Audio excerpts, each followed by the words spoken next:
ہر صاحب ایمان شخص اللہ جل جلالہ سے محبت کا دم بھرتا ہے اور اس کی دوستی و کرم نوازی کا متلاشی رہتا ہے، مگر یہ دوستی اسی خوش قسمت مسلمان کے حصے میں آتی ہے جس کو وہ اپنا دوست بنا لیتا ہے، اور جنہیں اللہ رب العزت اپنا دوست بنا لے تو ان کا ذکر اس دنیا سے جانے کے بعد بھی باقی رہتا ہے۔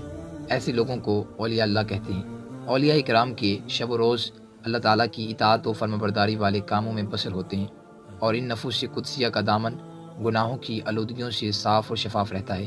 اس لیے اللہ رب العزت نے انہیں دیگر فضائل و کمالات اور اختیارات عطا فرمانے کے ساتھ ساتھ نہ صرف انہیں اپنا قرب خاص عطا فرماتا ہے بلکہ ان کے سروں پر اپنی ولایت کا روشن تاج سجا کر دنیا میں انہیں کرامات اور آخرت میں جنت جیسی عظیم و شان نعمت انعام کی صورت میں عطا فرماتا ہے اور اپنی رضا کے تمغہ امتیاز سے نوازتا ہے۔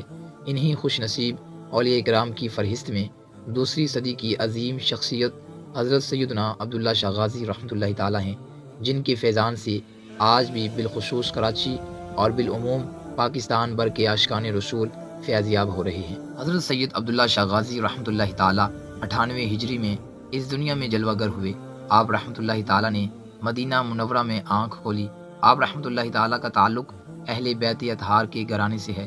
آپ رضی اللہ تعالیٰ کے والد محترم کا نام حضرت سید محمد نفس زکیہ تھا، جو کہ حضرت امام حسن رضی اللہ تعالیٰ عنہ کے پوتے تھے۔ آپ رحمۃ اللہ تعالیٰ حسنی اور حسینی سید ہیں۔ آپ کا سلسلہ نسب 5ویں پشت میں حضرت مولا علی شیر خدا کرم اللہ وجہ الکریم سے ملتا ہے۔ آپ رحمۃ اللہ تعالیٰ کی تعلیم و تربیت آپ کے والد صاحب کے زیر سایہ مدینہ منورہ میں ہی ہوئی۔ آپ رحمۃ اللہ تعالیٰ علم حدیث میں ماہر تھے۔ آپ رحمۃ اللہ تعالیٰ میں علم کے جوہر موجود تھے۔ آپ نے اپنے علم کی روشنیوں سے کئی لوگوں کو منور کیا۔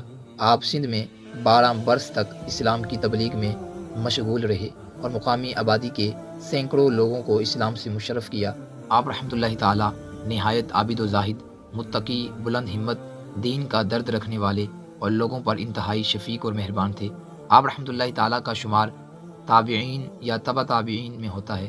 آپ رحمۃ اللہ تعالیٰ کی اخلاق کریمہ سے بہت سے لوگ متاثر ہو کر دائرہ اسلام میں داخل ہوئے۔ اندرون سندھ پاکستان میں آپ رحمۃ اللہ تعالیٰ کی آمد 2 ہجری میں ہوئی۔ حضرت سید عبداللہ شاہ غازی رحمۃ اللہ تعالیٰ سندھ میں داخل ہونے والے پہلے سادات گھرانے کے بزرگ و مبلغ تھے۔ 20 ذوالحجہ 151 ہجری میں آپ شہید ہوئے۔ کراچی کے ساحلی علاقے کفٹن میں آپ رحمۃ اللہ تعالیٰ کا مزار پر انوار اپنی برکتیں لٹا رہا ہے اور اپنی نورانیت اور برکت سے اس شہر کو خصوصاً اور پورے پاکستان کو عموماً اپنی رحمت میں لیے ہوئے ہیں۔ آپ رحمۃ اللہ تعالیٰ کے مزار پر انوار پر آنے والے زائرین کو دلی سکون حاصل ہوتا ہے اور مرادیں پوری ہوتی ہیں۔ آپ رحمۃ اللہ تعالیٰ کی زندگی کا اکثر راہ خدا میں جہاد اور دین اسلام کی تبلیغ سربلندی کے لیے گزرا۔ اسی وجہ سے آپ کا لقب غازی ہے۔ آپ رحمۃ اللہ تعالیٰ 760 عیسوی میں 400 افراد کے قافلے پر مشتمل لوگوں کے ساتھ سندھ میں تشریف لائے۔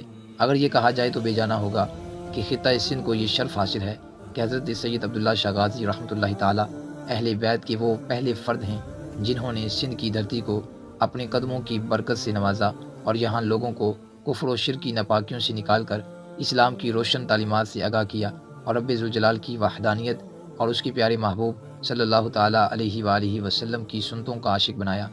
حضرت سید عبداللہ شاہ غازی رحمۃ اللہ تعالیٰ کی سیرت کی کتابوں میں آپ کی مشہور کرامات میں سے ایک کرامت جو آج بھی آپ رحمۃ اللہ تعالیٰ کی مزار پر انوار کے پہلو میں ہے، وہ میٹھے پانی کا کنواں ہے، جس کے بارے میں مشہور یہ ہے کہ جب آپ رحمۃ اللہ تعالیٰ کو شہید کیا گیا تو آپ کے مریدین آپ رحمۃ اللہ تعالیٰ کے مزار پر انوار کے پاس رہے، کہیں دشمن آپ کے جسم مبارک کو نکال کر نہ لے جائیں۔